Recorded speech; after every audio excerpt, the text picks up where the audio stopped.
레위기 25장 8절부터 22절까지 돌아가면서 한 절씩 읽겠습니다. 너는 일곱 안식년을 계수할지니 이는 7년이 일곱 번인즉 안식년 일곱 번 동안 곧 49년이라. 일곱째 달 여름날은 속죄일이니 너는 뿔나팔 소리를 내되 전국에서 뿔나팔을 크게 불지며 너희는 50년째 해를 거룩하게 하여 그 땅에 있는 모든 주민을 위하여 자유를 공포하라. 이 해는 너희에게 희년이니 너희는 각각 자기의 소유지로 돌아가며 각각 자기의 가족에게로 돌아갈지며 그 50년째 해는 너희의 희년이니 너희는 파종하지 말며 스스로 난 것을 거두지 말며 가꾸지 아니한 포도를 거두지 말라. 이는 희년이니 너희에게 거룩함이니라. 너희는 밭의 소출을 먹으리라. 이 희년에는 너희가 각기 자기의 소유지로 돌아갈지라. 내 이웃에게 팔든지 내 이웃의 손에서 사거든 너희 각 사람은 그의 형제를 속이지 말라. 그 희년 후의 연수를 따라서 너는 이웃에게서 살 것이요 그도 소출을 얻을 연수를 따라서 내게 팔 것인즉 연수가 많으면 너는 그것의 값을 많이 매기고 연수가 적으면 너는 그것의 값을 적게 매길지니 곧 그가 소출의 다소를 따라서 내게 팔 것이라. 너희 각 사람은 자기 이웃을 속이지 말고 내 하나님을 경외하라. 나는 너희의 하나님 여호와이니라. 너희는 내 규례를 행하며 내 법도를 지켜 행하라. 그리하면 너희가 그 땅에 안전하게 거주할 것이라. 땅은 그것의 열매를 내리니 너희가 배불리 먹고 거기 안전하게 거주하리라.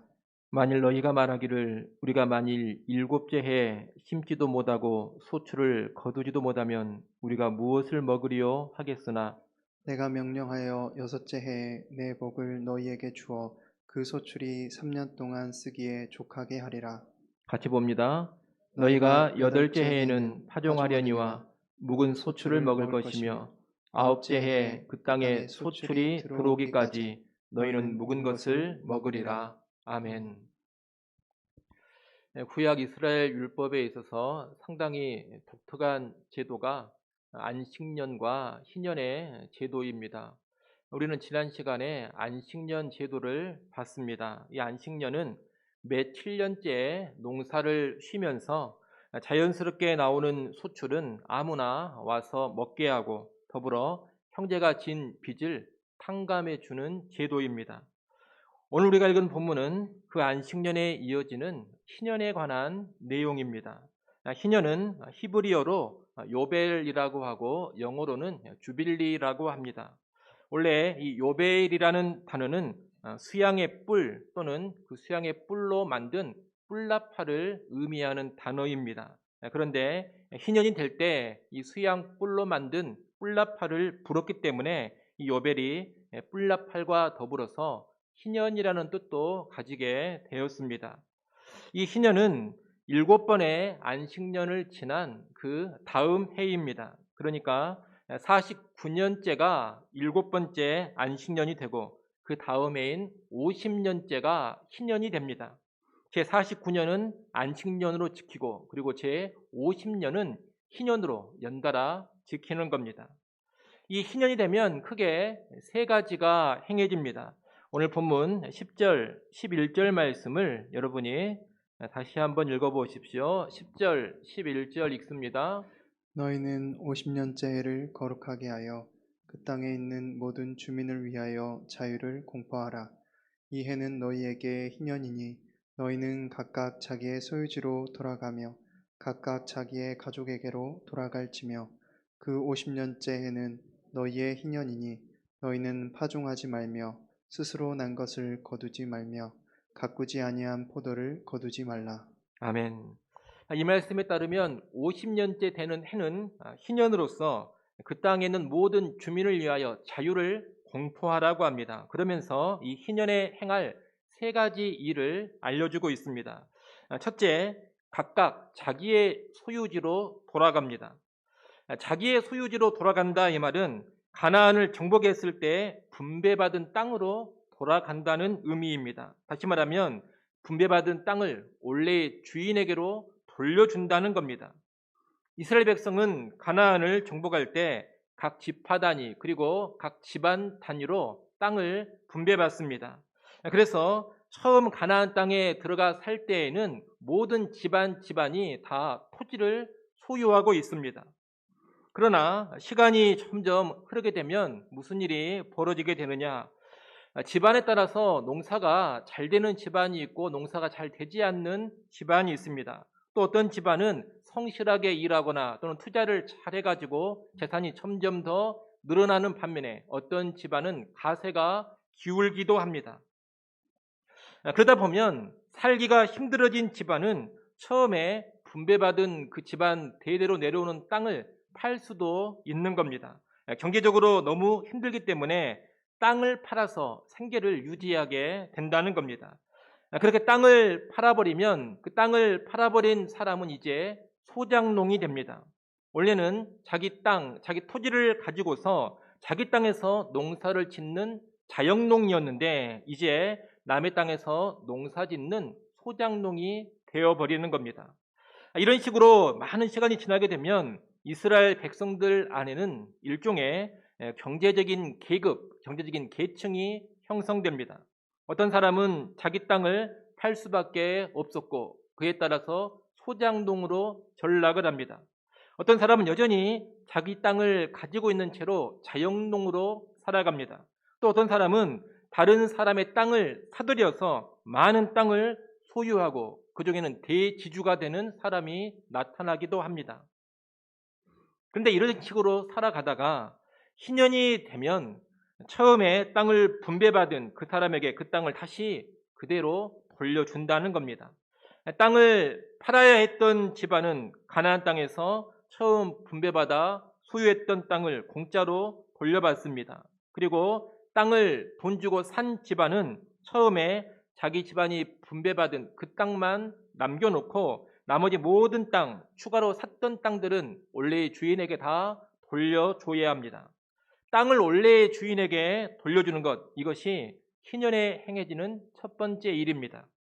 둘째, 각각 자기의 가족에게로 돌아갑니다.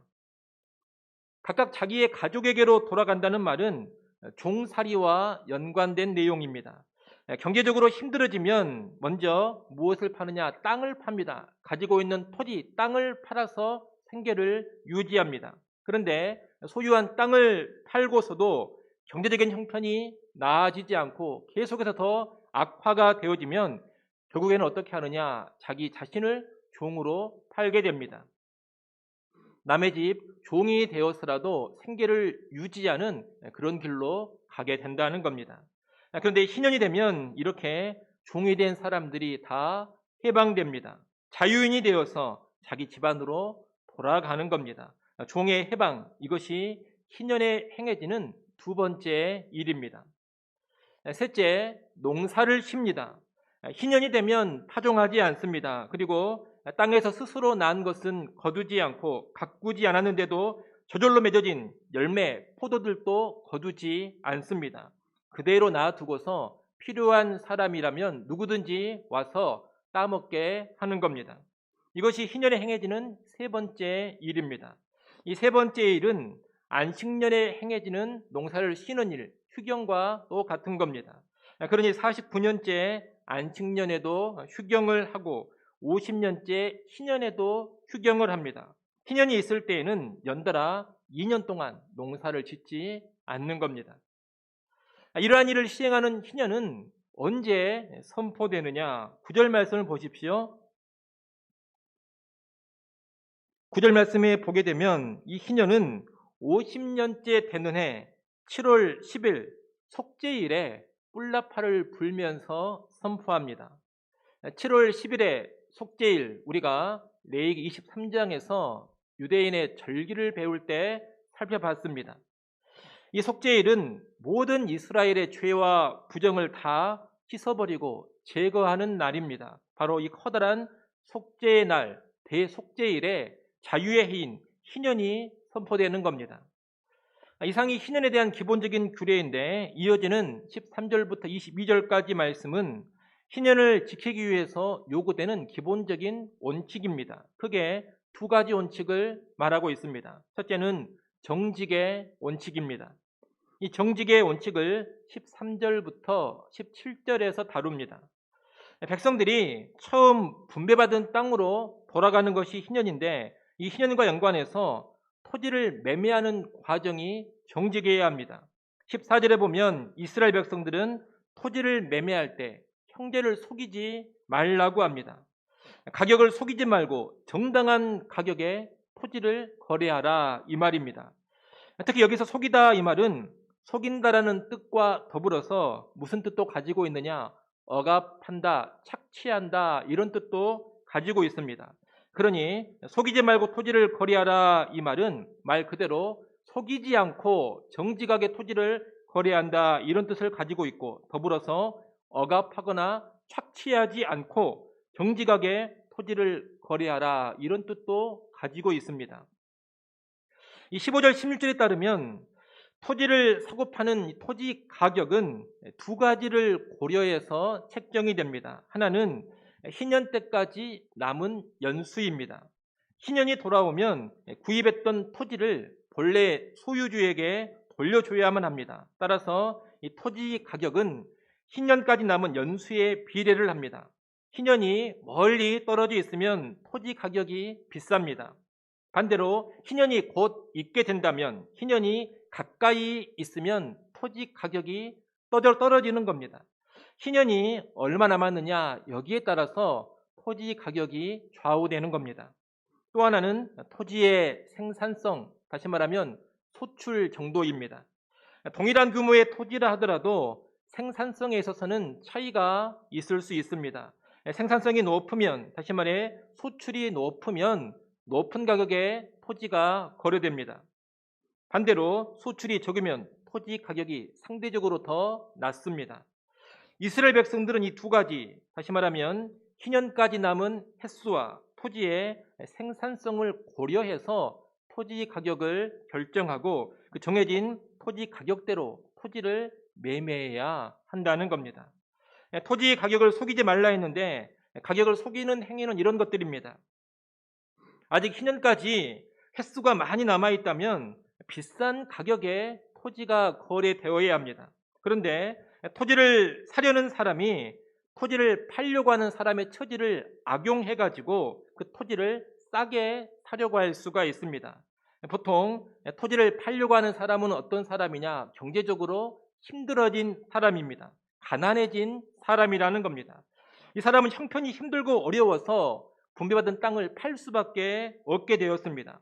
경제적으로 힘들기 때문에 빨리 이 토지가 처분되어서 빨리 토지를 팔아서 돈을 마련해야 살 길이 열립니다. 그런데 토지를 사려고 하는 사람이 이 팔려고 하는 사람의 힘들고 급한 처지를 이용해 가지고 더 싼 값에 팔도록 종용할 수가 있다는 겁니다. 빨리 구입하지 않고 계속 시일을 늦추면서 가격을 좀 낮추어지면 사겠다 이런 식으로 접근할 수가 있다는 겁니다. 그러면 이 가난한 사람은 울며 겨자 먹기 식으로 싼 값에 토지를 팔아 넘길 수밖에 없게 됩니다. 이런 것이 일종의 가격을 속이는 일, 정확히 말하면 착취함으로 토지를 빼앗는 일이 되는 겁니다.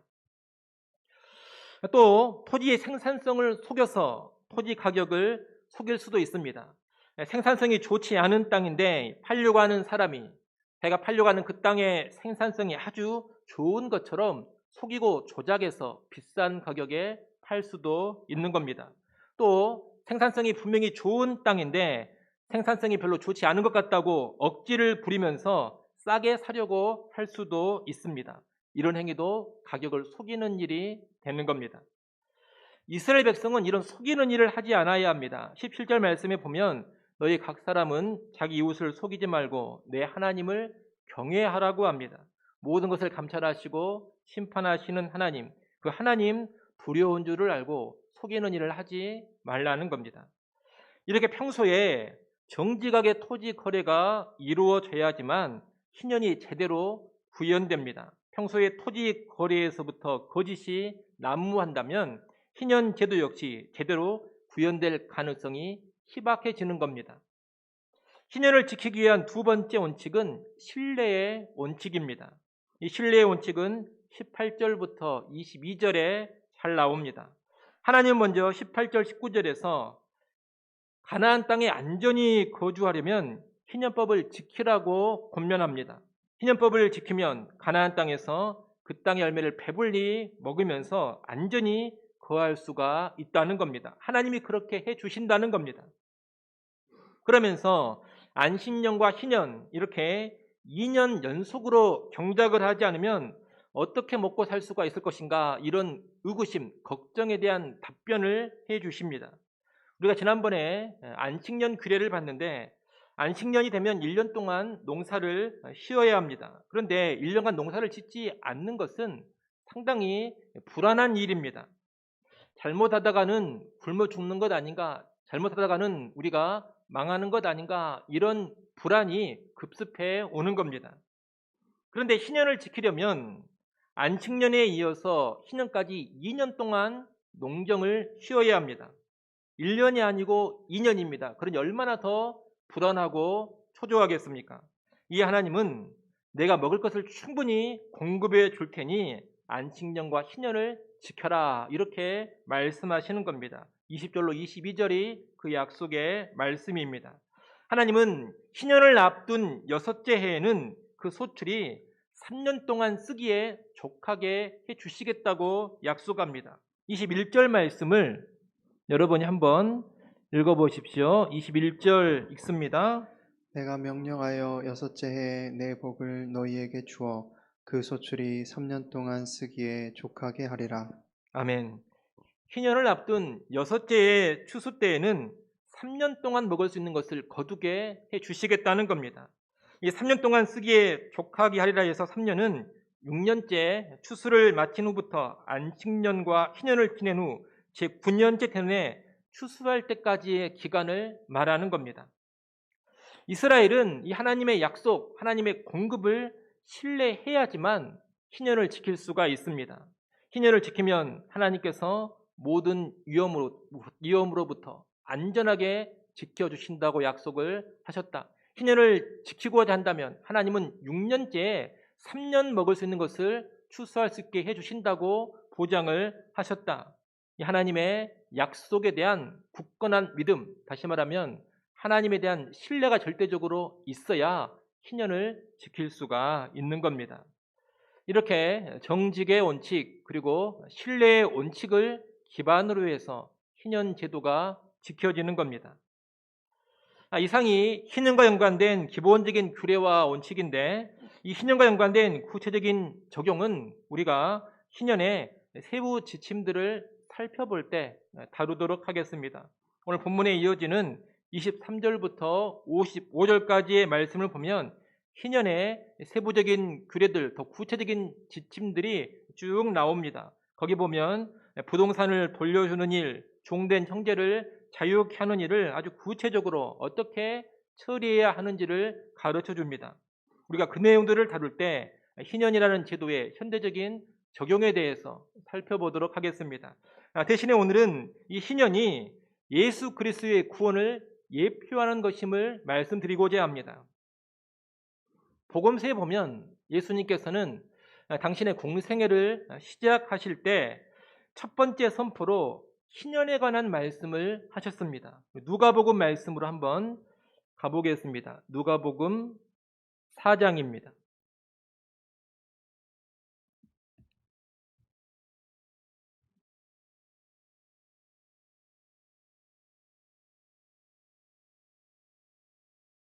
누가복음 4장 17절부터 19절까지 말씀을 한번 보겠습니다.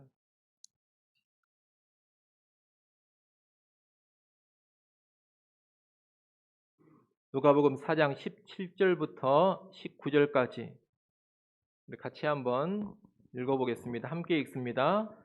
선지자 이사야의 글을 드리거늘 책을 펴서 이렇게 기록된 데를 찾으시니 곧 주의 성령이 내게 임하셨으니 이는 가난한 자에게 복음을 전하게 하시려고 내게 기름을 부으시고 나를 보내사 포로된 자에게 자유를, 눈먼 자에게 다시 보게 함을 전파하며 눌린 자를 자유롭게 하고 주의 은혜의 해를 전파하게 하려 하심이라 하였더라. 아멘.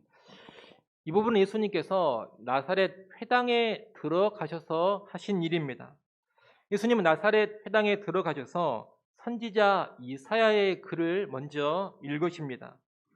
이 이사야서의 말씀은 장차 이 땅에 메시아가 오시면 하실 일을 예언하고 있는 말씀입니다. 그런데 장차 이 땅에 오실 메시아는 무슨 일을 하느냐? 19절에 보면 주의 은혜의 해를 전파한다. 그렇게 말씀합니다. 여기서 말하는 주의 은혜의 해가 바로 희년입니다. 다시 말해 구약의 이사야 선지자는 장차 오실 메시아와 연관해 무슨 예언을 했느냐? 앞으로 메시아가 이 땅에 오신다면 그분은 희년을 선포하신다. 이 예언을 한 겁니다. 이것이 이사야의 예언인데 예수님은 이 이사야서의 예언의 말씀을 쭉 읽으신 후에 뭐라고 하시느냐? 4장 21절 말씀을 여러분이 한번 읽어보십시오. 4장 21절 읽습니다.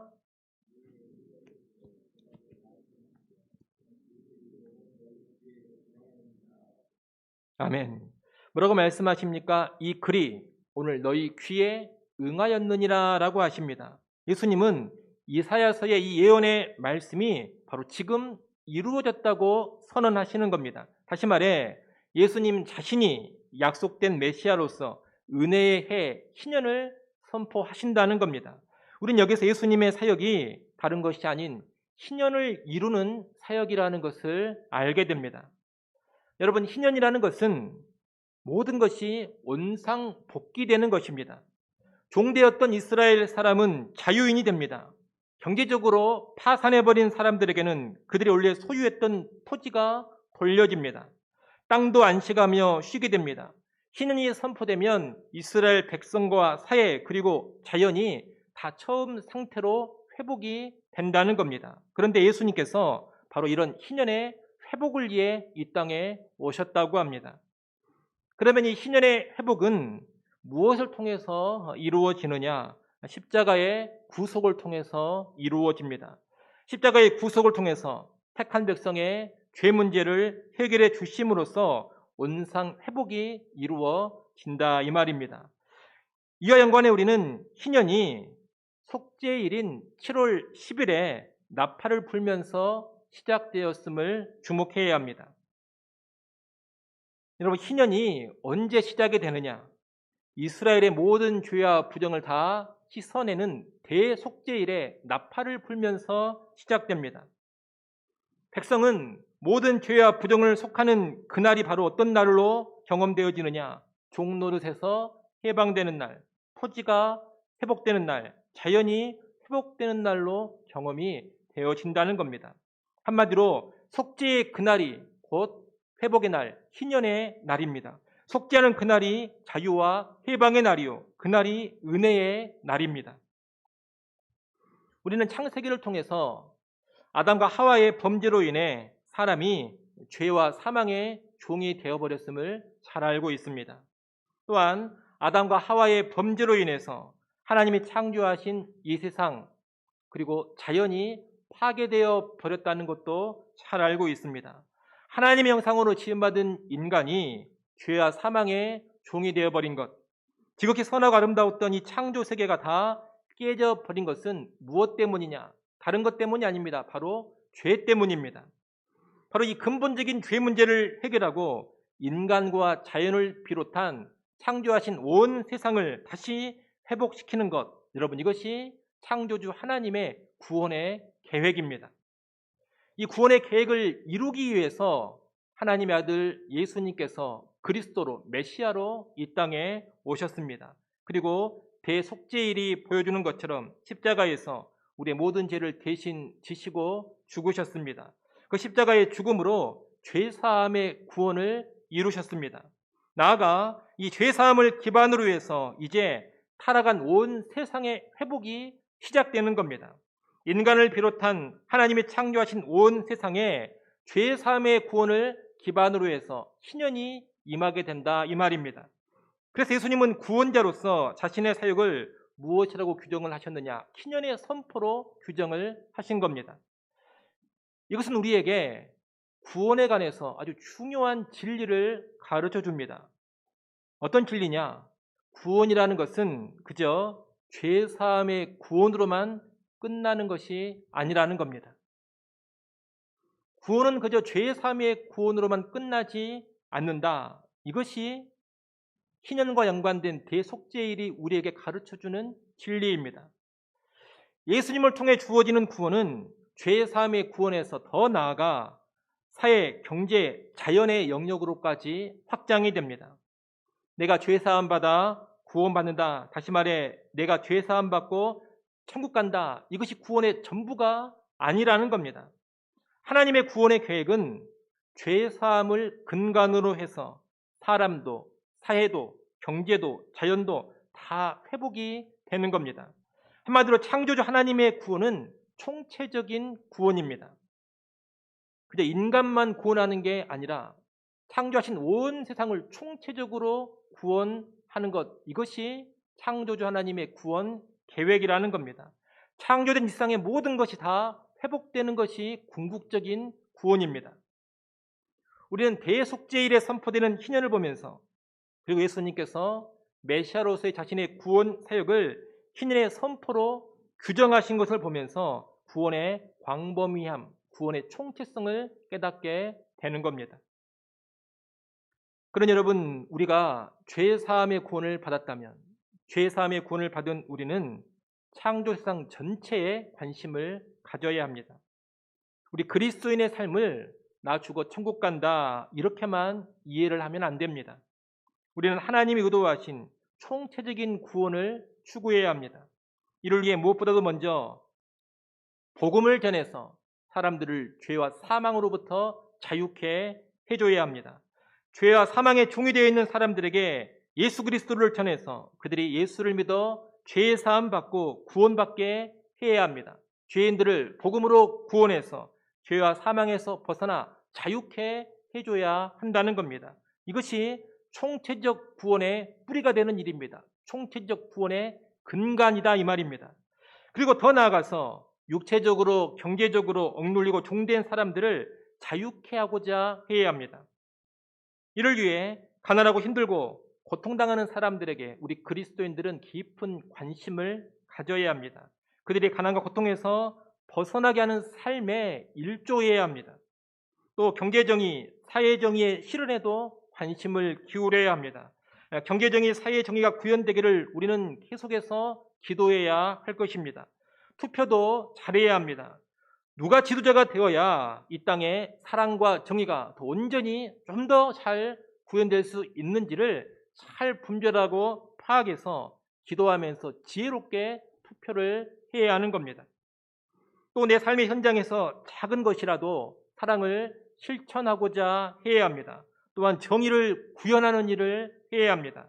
진실하고 정직하게 살고자 해야 하고, 거짓되고 불의한 일에는 나 한 사람이라도 이의를 제기하고 나 한 사람이라도 저항하고 거스를 줄 알아야 합니다. 또한 하나님이 원하시는 자연의 회복에도 관심을 기울여야 합니다. 파괴되고 신음하는 이 세상의 자연을 위해서도 그 회복을 위해 할 수 있는 일들을 해야 한다는 겁니다. 여러분, 바로 이런 모습이 총체적인 구원 사역에 동참하는 모습입니다. 물론 이 총체적 구원의 완성은 우리가 이루는 것이 결코 아닙니다. 우리가 구원받은 그리스도인으로서 총체적인 구원, 다시 말하면 이 땅의 총체적인 회복을 추구한다고 해서 이 세상이 유토피아, 낙원이 되지는 않습니다. 이 세상에서 가난의 문제가 완전히 해결되는 일은 절대로 일어나지 않습니다. 이 세상에 불의가 다 사라지고 악과 거짓이 다 소멸되고 완전한 정직과 진실, 완전한 정의가 구현되는 그런 날은 우리가 살아가는 동안 역사 가운데 일어나지 않습니다. 완전한 자유와 해방이 역사 가운데 임하지도 않습니다. 과거에도 그랬고 지금도 그러고 앞으로도 그럴 겁니다. 우리가 살아가는 이 자연도 완전히 회복되지 않을 겁니다. 오히려 갈수록 더 악해지고 이 세상과 자연은 갈수록 더 망가질 가능성이 높습니다. 희년의 완성, 총체적 구원의 완성은 우리의 힘으로 되는 것이 아닙니다. 그 완성은 예수님이 재림하셔야 이루어집니다. 재림의 날에 우리의 구원도 완성이 되고 온 세상의 구원, 창조 세계의 회복도 완성이 될 겁니다. 성경은 그 완전히 회복된 창조 세계를 가리켜 뭐라고 부르느냐? 새하늘과 새 땅이라고 부릅니다. 예수님이 재림하실 때 창조 세상은 인간을 포함해 다 완전히 회복되어서 새하늘과 새 땅이 되는 겁니다. 우리는 그날이 올 때까지 죄사함을 근간으로 하는 총체적 구원의 사명에 성실히 드려질 뿐입니다. 세상을 유토피아로 만들겠다 이것이 아니라 잘 되든 안 되든 간에 내가 있는 곳에서 희년이 의미하는 그 온전한 회복을 추구하는 삶을 살고자 해야 한다는 겁니다. 우리는 되든 안 되든 그렇게 살아가다가 주님의 재림을 맞이할 것이고 재림의 그날 우리가 수고하며 꿈꾸었던 온 세상의 완전한 회복을 보게 되고 누리게 될 겁니다. 그런 여러분, 죄의 사함의 구원을 받은 성도로서 먼저 우리 삶의 희년을 최대한 누리시기 바랍니다. 내가 먼저 죄와 사망으로부터 해방과 자유를 누리시기를 바라고 또 우리 삶의 전 영역에서 자유와 해방을 더욱더 누려가시기 바랍니다. 나아가 온 세상의 희년을 위해서 우리가 할 수 있는 일을 하면서 총체적인 하나님의 구원 사역에 동역해 가시기를 바랍니다.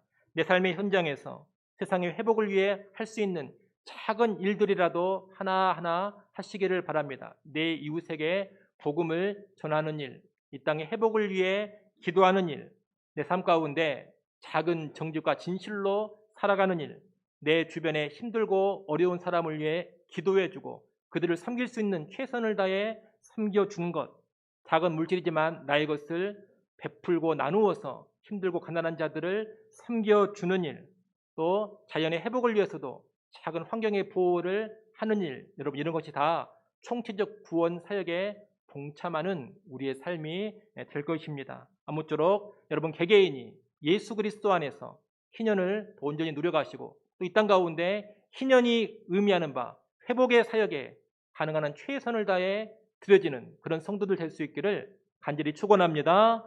기도하겠습니다.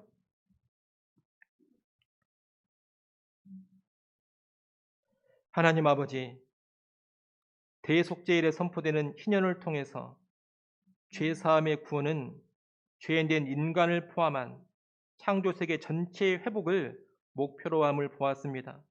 예수 그리스도의 구원은 희년의 선포임을 알게 하셔서 예수 그리스도를 통해 내가 먼저 내 영혼이 죄로부터의 자유와 해방을 누리게 하시고 나아가 온 땅의 회복을 위해 일해가는 자들 되게 하여 주옵소서.